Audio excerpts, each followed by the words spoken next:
Dokter, mau tanya dong. Anakku padahal batuknya jarang nih. Tapi tiap kali batuk berdahak, terus anakku keluarin riaknya bisa lewat mulut. Kenapa? Kental dan berwarna hijau, dok. Nah, ini perlu kita bahas. Mari kita lihat dari sudut pandang kacamata dokter. Hal ini bisa diakibatkan oleh karena suatu infeksi di pernafasan anak Anda. Infeksi saluran pernafasan, dok. Ya, betul. Infeksi ini saya bagi menjadi dua ya. Yang pertama itu diakibatkan oleh karena virus. Nah, virus ini biasanya itu akan menimbulkan suatu dahak yang berwarna bening, kemudian putih, dan lama-kelamaan bisa sampai menjadi hijau. Karena dahaknya ini terlalu kental dan ditambah dengan lendir yang ada di dalam tubuh. Apakah bisa berwarna yang lainnya, dok? Bisa juga, bisa berwarna kuning atau yang lainnya. Kalau ditambah darah, bisa juga berwarna merah. Berikutnya, apa, dok? Nah, yang berikutnya karena infeksi bakteri nih. Nah, infeksi bakteri inilah yang biasanya memang dari awal sudah berwarna, entah itu kuning dan juga hijau.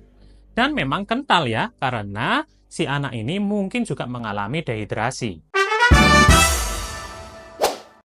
Nah, yang berikutnya diakibatkan oleh karena postnasal drip. Tahu nggak apa itu postnasal drip? Apa itu, dok? Makanan? Oh, bukan. Ini diakibatkan oleh karena pileknya itu yang ada di dalam hidung masuk ke dalam tenggorokan dan akhirnya dikeluarkan kembali lewat mulut. Nah, ini yang disebut sebagai postnasal drip. Aslinya ini adalah karena pilek yang masuk ke dalam sini. Jadi bukan karena dari paru-parunya nih. Nah, yang ketiga itu karena udara kering dan juga iritasi. Iritasi ini bisa diakibatkan oleh karena asap rokok, kemudian anaknya ini mengalami suatu alergi. Nah, makanya tuh jauh-jauh dong orang yang merokok, jangan deket-deket. Kan sudah diharamkan oleh MUI. Kok masih bandel juga? Ya kan?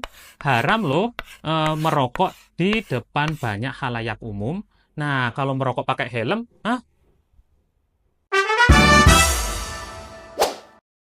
Jadi sebenarnya ini berbahaya nggak sih, dok, untuk anak saya?